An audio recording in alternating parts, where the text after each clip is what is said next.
The first thing I don't like about the Nissan Z is the fact that the hatch doesn't have a handle to pull down on. You kind of find yourself having to either grab up here, which honestly, if you start doing that often, all the microscopic dirt, even when it's clean, will scratch your paint. So I find myself having to pull from here all the time and closing it shut. Sometimes if you don't pull it hard enough, it won't even close. So that's my first gripe with the Nissan Z. The second thing I don't like about the Nissan Z is that while yes, the wireless CarPlay is awesome, the Bluetooth still lags.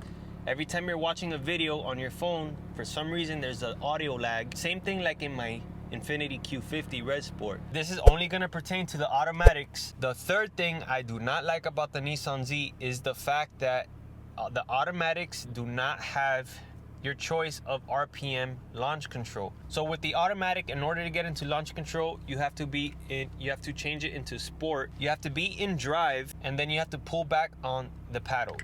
So you pull back on the paddles, 100% brake, 100% acceleration. And that's all you get. Aftermarket launch control kicked in there. You don't get that much RPM, but in the manuals, you're able to do 500 RPM increment changes via this toggle right here. So you can go from like 2000 RPM, 2500 RPM, 3500 RPM. You can move up, and that is an awesome feature for the manual, and that's my gripe with the automatics. The fourth thing I don't like about the Nissan Z is the fact that the drive mode selection, all we have is sport. I come from a GTR, and the GTRs have comfort, standard, and then sport. In the Q50, you have over 4 different settings. Over here, you only have standard and sport. And the thing is that the sport, it doesn't come with electronic dampening suspension.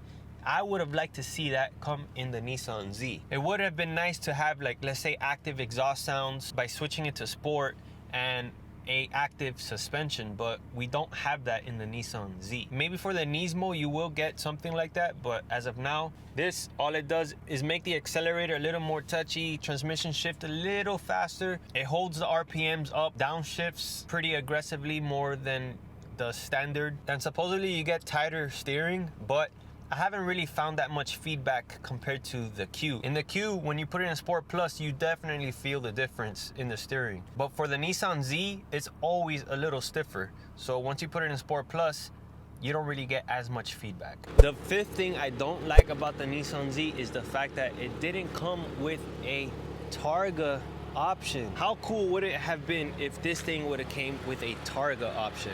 And I don't want to hear it from a safety standard where, you know, Targas aren't as safe. C8 came out. It's a brand new car and they have Targa options. So I don't want to hear it. This car without that roof right there would have been freaking sweet. The sixth thing I don't like about the Nissan Z is the fact that it doesn't have wireless charging. This would have been a perfect spot for a phone to do wireless charging. Fits perfect. I think Nissan needs to do that here. So we know that Nissan reverse camera, for some reason, it's just trash. It looks kind of cloudy, saturation is off, it's overexposed up here, but I understand, it's just a reverse camera. There's no reason for you to have any HD quality when you're just trying to park. But I do wish that there was a front camera here, because this car is extremely low and I just don't know when I'm gonna hit. Now, I do park the car backwards all the time, but there's just some situations where you kind of have to park forward, and it's a very risky game. So in order to park forward, you heavily rely on the parking sensor. Right now, it's beeping like we're kind of close, but not extremely close. Now we're a little closer. I'm gonna get out of the car and see where we're at. So the sensor does pretty good, but again, me not being able to see where I am, I get a little iffy with the sensors.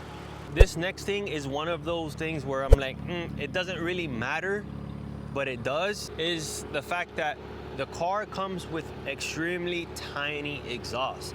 The exhaust is about 1.75 inches from the downpipes all the way to the axle back. The axle back then opens up to, I believe, 2 inch or 2.25 inches.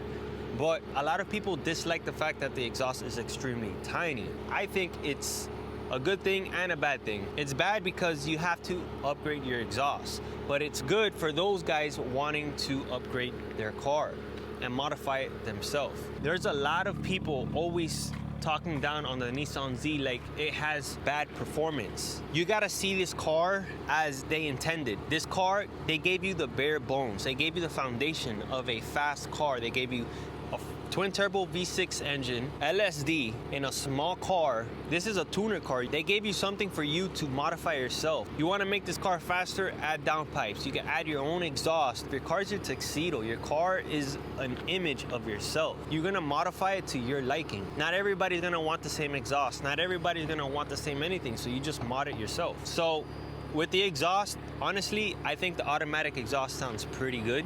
The manual exhaust does sound pretty tame. This is the automatic.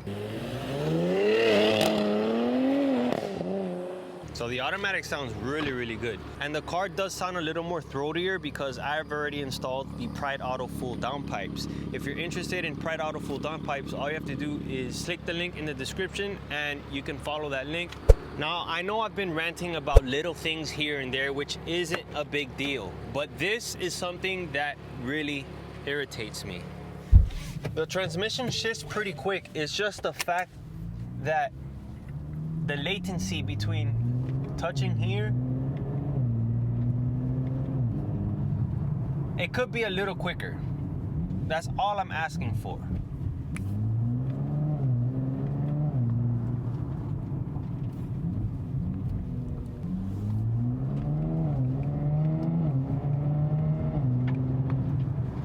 There's like a second lag.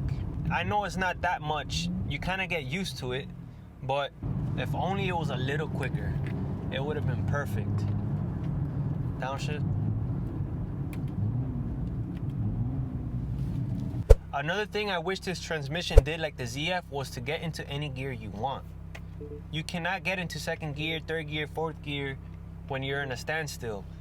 This transmission comes with way too much safety, and I believe they do it just for, you know, longevity purposes and reliability. But this is a sports car. I just wish Nissan kind of made this a little more aggressive. Let this car be more off of the leash, so to speak. I feel like it's just too much in a cage.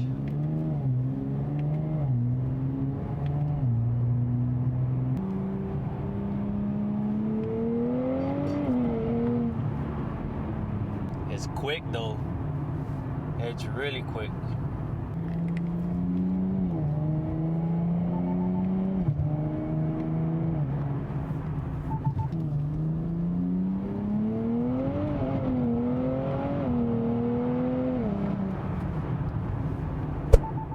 Man, so this next thing is one of those that get kind of annoying, especially when you try to keep a very clean car. Is all this gloss black here just attracts so many fingerprints. All the oils from your hands just show on all of the black. This, forget about it, it's completely full all the time. I just wiped it a little while ago and it already has fingerprints. So you have to kind of try to not touch that and use these here, but even if you use this, just look how greasy this thing is. I believe they sell a screen protector that's on a tablet that may work for this. That way it's kind of like anti-glary, anti-fingerprint or whatnot. So if you do have a Z, maybe you can look into that. This is another thing that also kind of bothers me, something I have to get used to, but is having the paddle shifters mounted onto the steering wheel. I'm used to the paddle shifters being mounted onto the column. That way, no matter where you turn the steering, you know where up and down is. With this, while you're turning, you lose sight of where, you know, your plus or your minus is. I believe for the street, paddle shifters mounted onto the steering column is best. For a road course or drag racing, either one would work, but the best one would obviously be the one on the steering wheel because you're never turning the steering wheel more than 90 degrees. But obviously for the street where you make U-turns, or if you're a drifter, this will not work for you. you definitely need paddle shifters on the steering column for that. Or at least have, you know, a gear selector over here where you can do plus and minus. The internet has a lot to say about the way this car gets out of the hole, and it's true. I believe Nissan could have done much better with the launch control. I 100% believe that the traction control intervenes way too much during the launch control. And if you turn it off, launch control is pretty much useless. And I don't care what anybody says, I already tested it. The Potenza's S007s aren't that bad compared to the Michelin P4Ss. People are saying that the Michelin P4Ss are gold standard for this car. With those tires, this car would have launched good. I've already tested it. That is BS. I believe you need like 180 tread wear or less for this car to even get a little bit of traction. I have drag radials on this car, and on the street, it still needs work.